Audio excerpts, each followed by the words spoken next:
Hi guys, happy Saturday. Let me look. Let me look.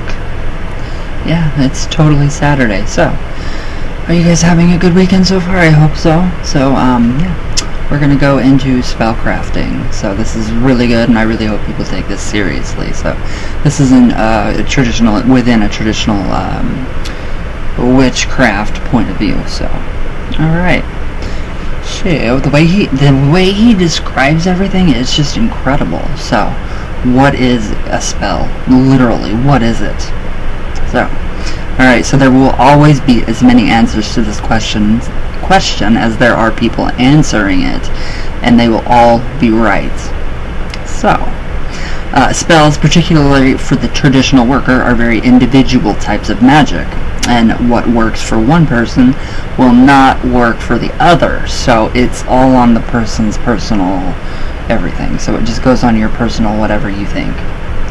So likewise, how one person can cast a spell will be completely the opposite way to another. So it's just your personalized form of magic. In this chapter, he says here we are concerned with what may be called natural magic, using the powers, forces, elements, and objects of nature of the natural world around us to bring about the transformations of change or changes that we require. So, you're literally having the aid of the elements, having the aid of the deities, the spirits, the powers, the virtues, all of it is very, very important. So we are essentially dealing with what is sometimes called low or kitchen magic, and it does not mean it is less powerful. No, by far. The realm of the village wise woman or the cunning man, and this is traditional craft. So this is a big part of traditional craft. However, make no mistake, the use of the term low is in no way implies any inferior status or lesser power to this type of magic, as it effects often are just as profound and powerful as any other type.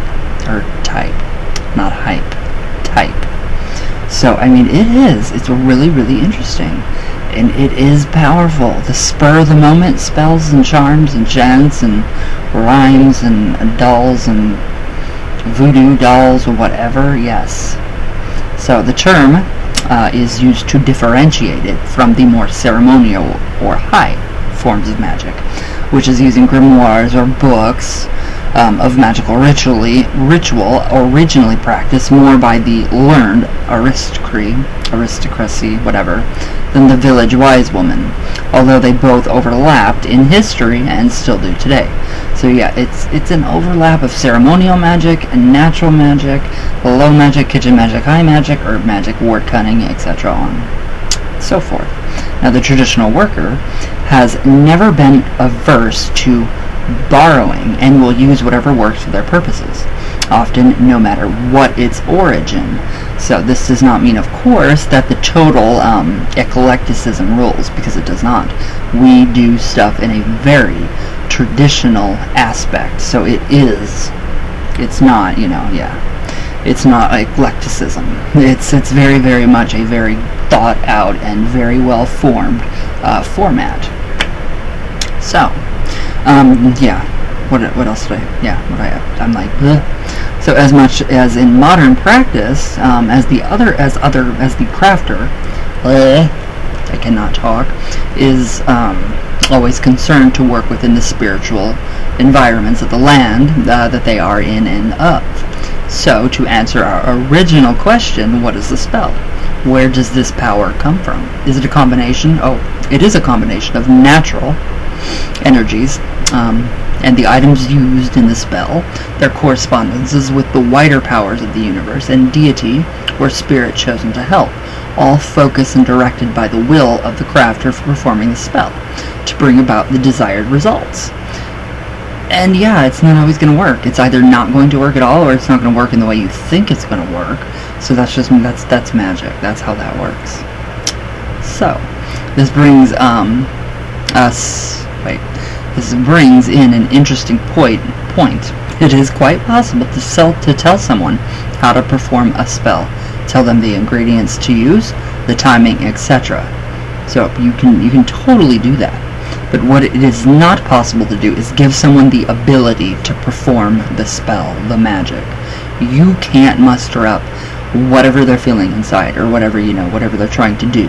You can't get them to actually, successfully perform spells. You can tell them everything that you need to, but it might fail. So there's always that possibility. Now, where'd I go? I forgot. Where'd I go? Oh, this must come from the individual themselves. So it's all on us, whether or not our magic works or not. So this is why so many spells do not, or appear not to work. So, if it could be, your spell could just totally turn around and be, something totally different, totally and completely different than what you thought it was. Especially with love magic. Now, the operator has not focused, concentrated, or otherwise prepared him or herself properly to perform it successfully. So, I mean, it's just like a craft. It's just like any other craft. You've got to fine-tune it. You've got to try. You've got to practice. You've got to do it over and over and over until you get it right. So spellcraft, like any other craft, is a skill. And the more you apply yourself to learning the tricks of the trade, big emphasis on the quotes there with the tricks of the trade, the better you will be at your craft. Sloppy application will lead to sloppy spells, which will either not work at all or not in the way you wanted them to. So the end result lies already in the person performing the spell, not the spell itself. It gets deep, so I mean, you got to get deep before you can come to the surface again. You got to have the dark before you have the light. So I mean, yeah, it's really good that your spells work or don't work, so you know what you're not doing, or so you can prepare yourself for the next one. Okay, am I doing this one right? How is this working for me? How is this ingredient working for me? Did it mess stuff up, or just did it not work? So this brings us to the consideration of whether or not to actually perform a spell in any given situation, as the end result is always the responsibility of the spellcaster, irrespective of whether they have been asked to do the spell by or for someone else or not. So he says here, he's not speaking here of some vague form of New Age morality, nor is he speaking and harking back to the strict forms of patriarchal dogma, which is ridiculous. So, he is speaking of natural morality, purely and simply. Would it be right to do this spell? Consider what would happen. What will the effects be? Will the knock-on effects be worse than the spell was meant to change? Will it harm more than heal? So, these are the ramifications you need to consider before any active magic spell or otherwise. So yeah, true. Sad but true. So obviously we cannot see every single effect of our actions, but we need to consider as many as possible. So although there is no one watching us with a big book, ticking down all of our good and bad actions until which we will eventually decide if we go to the nice place or the nasty place. It is not in the personal interests of any magical practitioner to deliberately or even inadvertently cause harm. It is determined to be our magical and spiritual progress, and the results will have to be faced and paid for at some time. So he says here again, he's not speaking of any popular threefold law of return, but what does go around comes around. So it's not anything like that. So I think we're going to leave off there. So, I do hope this helps a few. Well, I don't even know where I went, guys. So. Okay.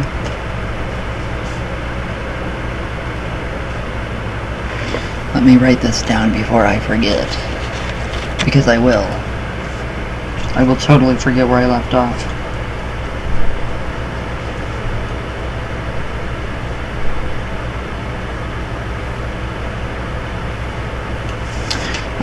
And there we go. So yeah, it's just, it's all up to, us. It's up to the practitioner. It's up to, if we were focused enough. Were we, unfocused? Did we not have, were we tired? So it's just, yeah. It's interesting. It's really interesting how it actually works. And there's actually, science and quantum physics and, quantum entanglement actually, it does prove this type of work. sometimes. Actually, yeah, the quantum entanglement actually does. It doesn't. Yeah, it actually does prove. The Hertz scale. That's something that, you know, that's a very good thing.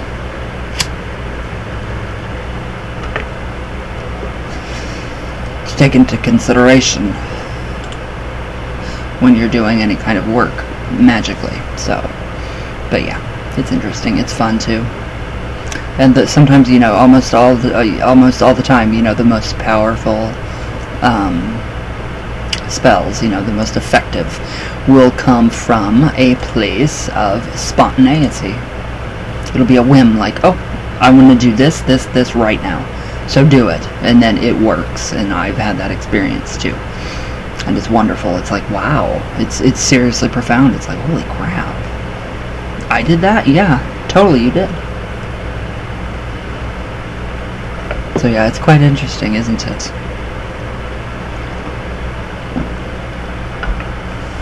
Alright, let's see. Coffee talk. So yeah, we did go over the mysteries of the cup yesterday. There will be more on the cup, so it just gets better and better and better. I like it. It's amazing. I love magic. Alright, let's see what's going on. Why are my comments not popping up?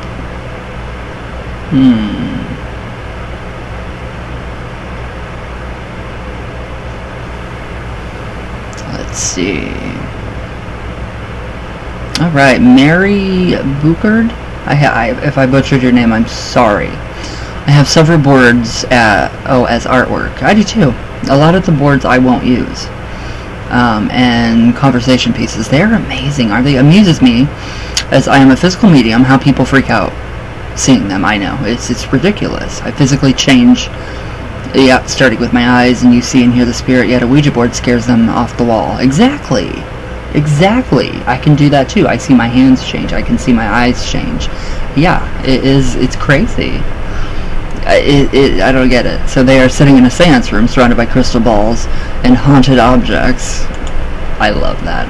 I really love that comment. Thank you. I totally agree. Yeah, a lot of people they just get so freaked out, it freaks them out. Like my sun, right here, the black sun, and then we have the black moon. I had someone, I don't know, like try to tell me, you know, what that meant. You know, oh, it was, you know, something, or, you know, trying to tell me to tell you guys, oh, well, I'm covering up, you know, what that really truly means, because the black sun is completely evil. It was like, oh boy, that was nuts. I love you. I love that. Thank you. Thank you for your comment. Alright. The Partial Sun. Hello. How are you? Hey, Ryan. Hi. It's been forever since I clicked in a video of yours, but it makes me happy to still see you posting. Although I don't practice the craft anymore, I still worship my gods. Wishing you many blessings. Oh, really? Aw. That's crazy. Thank you. Hello. Alright, Diane Hannon, hello. I love how you call them as you see them. Oh, the New Agers, I cannot stand it. You mean I just can't think to myself really, really hard, I'm a witch and I'll be a witch. Some just don't want to do any work for anything, especially in the world and now. Exactly. Don't understand it at all. I don't either. I'm a proud mama that taught her kids work hard and love hard. You're dead on about relationships. Instant Catholic, instant Muslims, LOL. Ending my rambling 2 cents with love you. I love you too, very much. It's crazy. It's crazy. I mean, if these kits were presented to any other religion, I mean, there would be lawsuits. There would be lawsuits. But with us that practice the old craft, it's like, okay, yeah, you guys can just totally shit on us. It's crazy. But anyways, I feel better since I got that all out, and it's really nice. I feel so much better, and I am so glad that you, oh my god, I gotta type to you right now. I love you to death. Thank you for your amazing comments. I am so glad we're on the same page. Sorry. I can't make hearts, so it's just that little triangle thing with the 3. So I love it. I love your comment. That's amazing. Lady Witch, hi. Cindy Miller, hi love, how are you? Sky Sullivan, Santa Muerte on a Harley. Now that would be amazing. That would be incredible. Sky Sullivan, oh, I love you back. I love you more. I love you more. Mirsoles Gomez, I really hope I'm saying your name right because I don't want to butcher it. Thank you for sharing. I just adore your style and energy. Oh, I love you to death. You're amazing. I do. I really do. You guys are awesome. The Partial Sun, happy to see another video. Sorry you got sunburned. Much love. That's my own fault. You guys know that by now. For how many years now have I been getting sunburnt constantly? It's crazy. Hi. Hi. Have you ever thought of working with the Virgin Mary in her form undoer of knots? I'm going to do working involving her and St. Michael in order to bind someone. I think you'd like to read up on her. I've read about the Virgin Mary, and I really honestly don't... She's not my thing. I don't really believe, I don't believe in the Virgin Mary. I don't believe in, I mean, I do kind of think that, okay, so she could possibly be real, but I'm just not, I don't know. I don't work with Catholicism or, the saints or, the Bible. So, I don't know. Jay Phoenix, hi. Sue Ortiz, yes, you can email me. Of course you can. Jay Phoenix, Lord Welb, hello.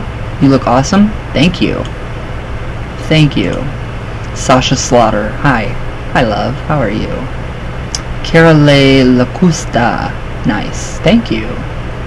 VC, oh my god, how are you? It's been forever.